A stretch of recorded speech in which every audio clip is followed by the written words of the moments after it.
Assalamualaikum warahmatullahi wabarakatuh. Waalaikumsalam. Selamat siang Bapak Ibu semuanya. Gimana kabarnya hari ini? Baik? Ya, alhamdulillah. Mungkin sebelumnya ada yang pernah melihat saya atau kenal dengan saya? Belum ya? Oke, saya perkenalan diri terlebih dahulu. Next. Nah, nama saya Kusumo Triatmojo, biasa dipanggil Mojo. Kemudian tempat tanggal lahir di Demak 19 Februari 1995. Jabatan sebagai mediator hubungan industrial ahli pertama, bekerja pada Dinas Tenaga Kerja dan Perindustrian Kabupaten Demak. Sampai sini mungkin ada pertanyaan, Bapak Ibu? Tidak ada? Status gitu, tidak ada yang tanya?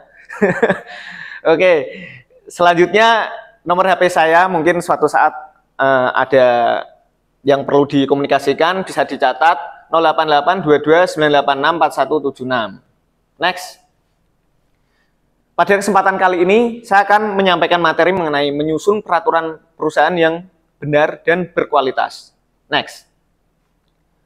Yang pertama, dasar hukum.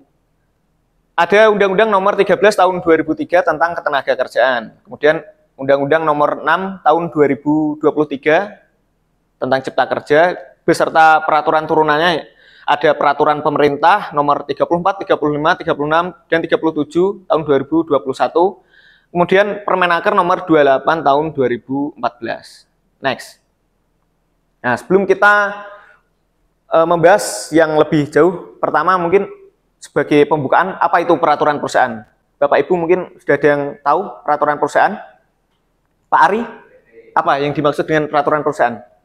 Peraturan yang dibuat oleh perusahaan yang memuat syarat-syarat kerja. Tepat sekali. Coba kita lihat definisinya. Next. Nah, peraturan perusahaan adalah peraturan yang dibuat secara tertulis, yang dibuat oleh pengusaha yang memuat syarat-syarat kerja dan tata tertib perusahaan.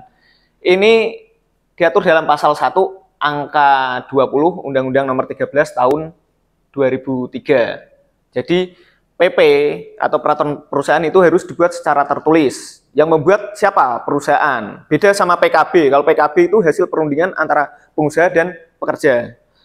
Nah, di dalamnya memuat syarat kerja dan tata tertib perusahaan. Nah, syarat-syarat kerja sendiri itu apa? Next. Nah, syarat kerja itu apa? Mungkin Mas Miftah? Pak Miftah? Syarat kerja?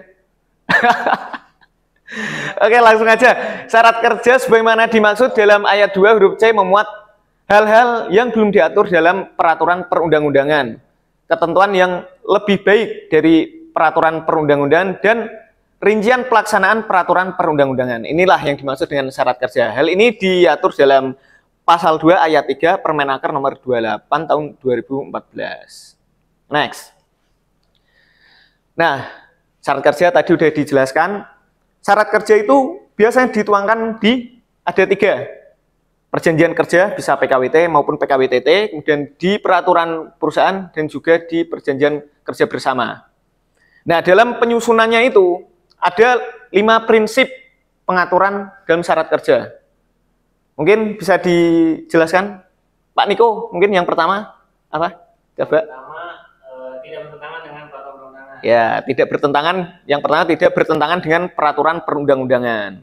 Jelas, sebuah peraturan turunan itu tidak boleh bertentangan dengan peraturan yang lebih tinggi. Contoh misal PKWT harus setelah berakhirnya kontrak harus diberikan uang kompensasi. Kok perusahaan itu mengatur dalam PP-nya tidak memberikan uang kompensasi? Berarti itu bertentangan, tidak boleh. Kemudian yang kedua, mungkin ada yang tahu Bapak Ibu semuanya prinsip-prinsipnya? Pak Cipto? Siapa? Apa Pak? Coba Pak. Ya. Prinsip dalam pengaturan syarat kerja. Oke, langsung aja. Yang kedua, lebih baik dari peraturan perundang-undangan yang berlaku. Nah, misalkan tentang pengaturan mengenai pemberian fasilitas kerja. Di undang-undang tidak ada, tapi semisal perusahaan mengatur pemberian rumah dinas seperti itu, rumah mes seperti itu ya untuk pekerjanya, ya itu lebih baik malah bagus itu. Kemudian yang selanjutnya, yang ketiga, langsung aja, mengatur yang belum diatur dalam peraturan perundang-undangan. Contohnya apa yang belum diatur? Pak Irba, coba. Yang belum diatur dalam peraturan perundang-undangan yang bisa diatur dalam PP. Usia pensiun, benar sekali. Bu Elita, apa? Selain usia pensiun? Uang pisah, ya itu contohnya uang pensiun, usia pensiun, kemudian uang pisah, jam kerja, waktu istirahat. Nah, itu semua belum diatur, harus kita atur dalam PP. Dan yang selanjutnya tidak diskriminatif. Jadi dalam peraturan perusahaan juga tidak boleh diskriminatif. Misalkan gaji antara pekerja perempuan dan pekerja laki-laki berbeda, itu tidak boleh. Kita jangan bersifat diskriminatif. Yang selanjutnya mengatur lebih rinci dari peraturan perundang-undangan. Contohnya misalkan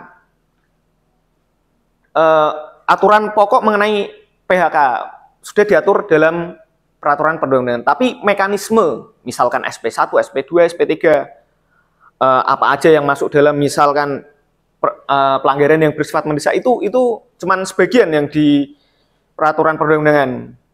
Maka harus diatur yang lebih rinci dalam PP atau PKB. Next. Nah, pengesahan PP itu wajib atau tidak? Bapak Ibu? Wajib. Benar, yakin? Yakin. Nah, PP itu wajib bagi yang mempekerjakan sekurang-kurangnya 10 orang. Next. Nah, bunyi pasalnya adalah pengusaha yang mempekerjakan pekerja atau buruh sekurang-kurangnya 10 orang wajib membuat peraturan perusahaan yang mulai berlaku setelah disahkan oleh menteri atau pejabat yang ditunjuk. Next. Nah, ini diatur dalam pasal 108 Undang-Undang Nomor 13 Tahun 2003. Nah, sebenarnya masih banyak yang ingin saya sampaikan, tapi karena durasinya ini udah mendekati batas, jadi mungkin saya cukupkan sampai sekian. Mungkin sebelum saya tutup ada pertanyaan dari yang sudah saya sampaikan? Cukup. Baik, terima kasih atas waktunya Bapak Ibu semuanya. Kalau nanti setelah pulang ada yang ingin ditanyakan, bisa kontak saya di WA tadi yang sudah saya sampaikan di awal. Sekian, terima kasih. Wassalamualaikum warahmatullahi wabarakatuh.